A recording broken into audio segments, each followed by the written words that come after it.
Hey guys! Today I'm showing you how to draw and paint hands with watercolor and color pencils. But before we start, I want to share with you the most important thing in order to make a decent looking hand. For me, the most important thing is to get reference pictures. Unless you have memorized exactly how to paint hands so that it doesn't look weird or crooked, I would highly suggest using reference pictures.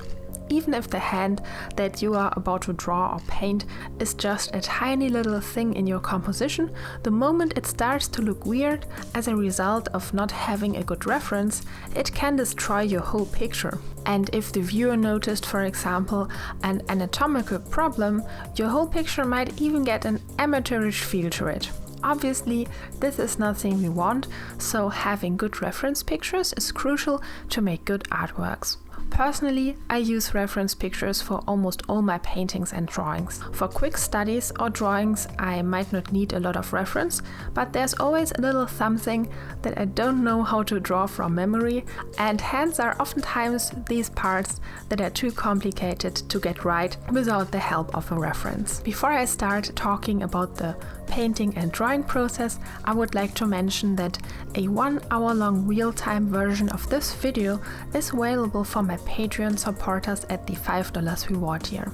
In the long version of this video, I guide you through the complete painting process from start to finish while comparing my artwork constantly with a reference picture, explaining the mixing process and teach you what things to pay attention to when painting and drawing hands. You can find a link to my Patreon in the description of the video. Back to the topic. For this hand study, I took a photo of my own hand holding a tulip.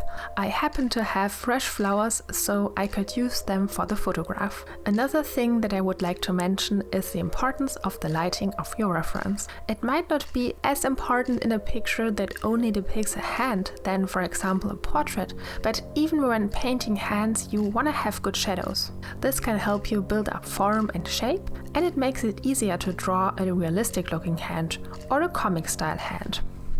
Good shadows are very useful in order to build up the form and the three-dimensionality of your subject. For this hand, I started out with a drawing. Because I wanted to practice my drawing skills, I decided to draw the hand instead of just tracing my reference photo onto my watercolor paper. I then copied the sketch with my photocopier and used the copy for tracing.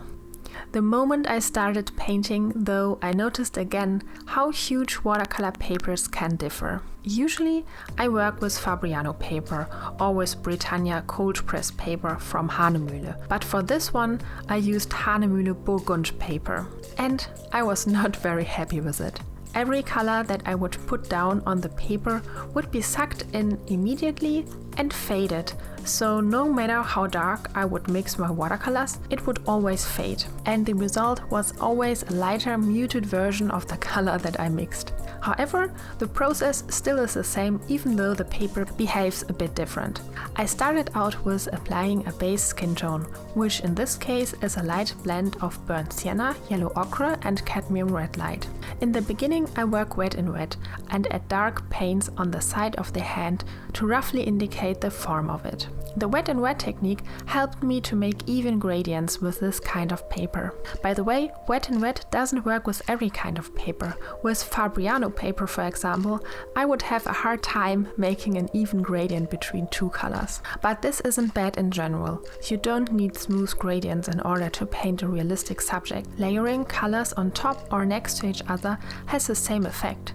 I like to compare it with pixel art. You can't do a gradient between two pixels, but placing lighter pixels next to each other eventually will result in a gradient. Then halfway through the process I decided to switch to color pencils to work out details and to intensify the shadows, since this watercolor paper wouldn't let me paint as dark as I wanted to. I also added some additional colors to the hand, like red for the fingertips, turquoises, greens and blues on the side. side and the back of the hand. Our skin has so many different colors that I can randomly apply colorful patches as long as I preserve the color values. In real life, skin is rather patchy, and when you look at your own skin, you might be able to detect a subtle patchwork of grays, greens, yellows, reds, browns and pinks. I finished my hand by using luminance color pencils to apply a layer of wax on top of my drawing. You will always get some kind of texture when working with color pencils, and with a wax-like quality of luminance color pencils, you can smooth that out. I don't go over every spot of the artwork though, only where I think my color pencil structure looks a bit too messy, or the grayish wax of the luminance pencils can add to the subject. So, and that's it for today's video. The original study can be purchased in my online store. A link is down in the description of the video, alongside a list of all the materials that I used for this artwork. If you liked the video, don't forget to give it a thumbs up, leave a comment and subscribe to my channel. I hope you have a wonderful day. Bye bye!